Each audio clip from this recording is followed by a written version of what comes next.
So let's talk about Detroit then. This is obviously a larger, if not harder, nut to crack down here. Right. First of all, the cooperation with the city, it seems like this went pretty smoothly for you. Well, the first thing we did once we saw that it was feasible, that it could, I meant could, make economic sense, I went to see Mayor Bing. And that was, to me, a pivotal point in this whole decision-making process. Because the mayor was excited. He rolled out the red carpet. We dealt with the city, again, the city organizers, the economic development folks. His team was totally there. Same with Bob Ficano. Bob Ficano couldn't have been, his staff, their economic development people couldn't have been more cooperative. And between the city and the county, and then also what was, with General Motors, which is obviously, they were looking for a business deal as well. But again, when you're talking about a 15-year lease, it's got to work in the same, everybody's got to be working in the same direction. And we found that same kind of cooperation, and it made a difference, there's no doubt. So one of the knocks on the city of Detroit that I've heard from other people trying to do business in Detroit is it has historically been very tough to get through all the red tape. I've heard that. We've always had a good relationship. We've had 3,000 people down here for a long time.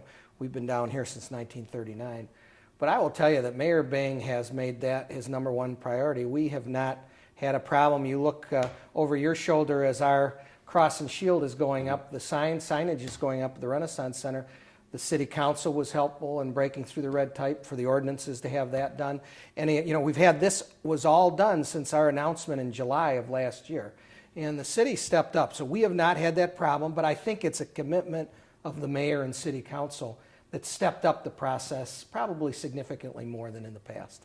Next part of this equation, you brought all these employees here into the city, and into a city that people are leaving as a residence. Is there any hope on the part of your company that maybe some of these people may choose to live down here? Well, I will tell you that I believe that when you look from where we're at in the Renaissance Center in Lafayette and you go up Woodward towards the new center area through Midtown, there is an excitement that the 20-somethings that work for the companies down here, the 20 and 30-somethings, like being downtown. They hang out downtown. They want to live downtown. So I think there is a critical mass that is developing. Are we quite there yet? No. But it's a lot closer than it was a year or two ago. And I think with the influx of our folk, what's happened with Quicken and the purchases they've made, I think, and the CompuWare and even General Motors, I think there's an interest too. I think you're going to see this bubble in a positive way. But it's early. I think it will be positive. I think we'll play a part in it. But it is early. There's no doubt. You were telling me in our last discussion that there are two things you really have to have in order to live in a city. You talked about security and education. Right.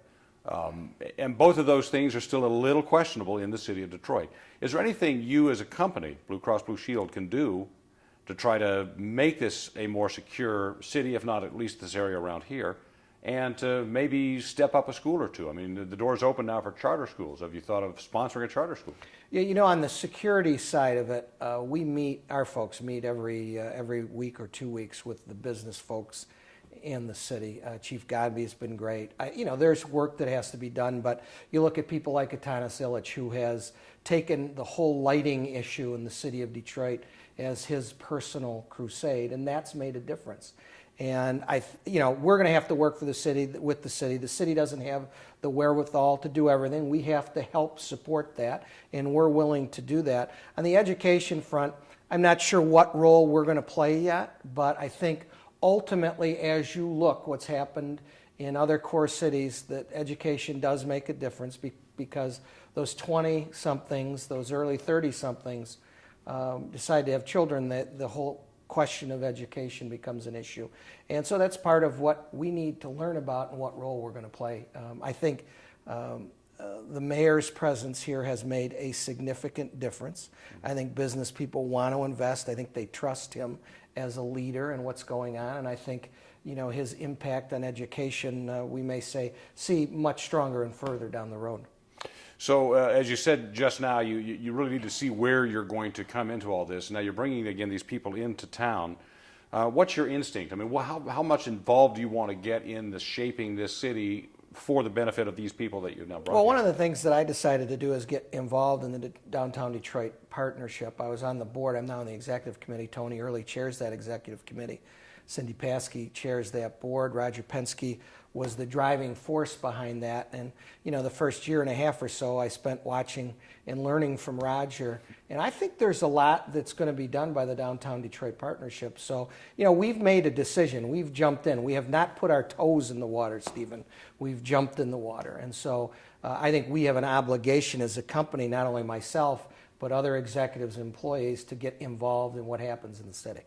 So what's your vision then? What do you think the city is going to look like by 2020? Well, I'm cautiously optimistic from a business growth standpoint.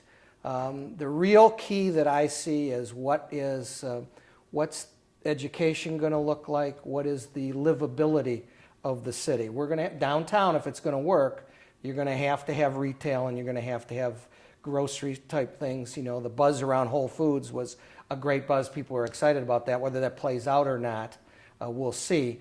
But I think the whole, you know, if you think of safety, retail, and that includes grocery and education, if that plays itself out positively, we could have a truly redone Detroit. But, you know, you've got to get the critical mass of people. And I think what we've done along with others is developing that critical mass of people. Really, you go up the avenue on Woodward, what's going on at the medical center at Henry Ford at Wayne State, I mean, that is a ton of people working in the city of Detroit. So I'm excited about it, but I'm not kidding. You know, I'm not kidding myself that there aren't warts that we have to deal with. Well, you're a smart business guy. You proved yourself pretty well so far. So I'm guessing that you're, you know, if nothing else, inside your heart of hearts, you believe this is going to happen. You know, Stephen, we would not have made this decision. I grew up and was born and raised, went to school in the city, and even, you know, so that tugs at your heart. Mm-hmm. But you have to make smart, strong business decisions. And that's what we did here. And we're glad we did it. But I'll tell you that Pete Carmanos or Dan Gilbert or Tony Early or Dan Ackerson at General Motors, they're making smart business decisions too. They want to help the city. They want to be positive. But, you know, you've got to run a business, and it's got to make sense on both ends. In all of these cases, obviously decisions have been made that they make business sense. Our motto at 2020 is Inspire, Unify, and Act. Now, obviously, Blue Cross Blue Shield has followed all three. If you had advice to others out there, you know, perhaps in that position of either just individually moving into the city of Detroit or bringing a business here, any size, how would you inspire them to act as you've done?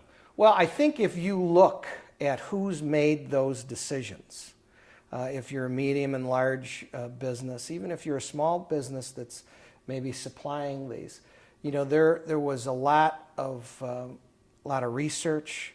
We did a ton of research before we made the decision, as did the others.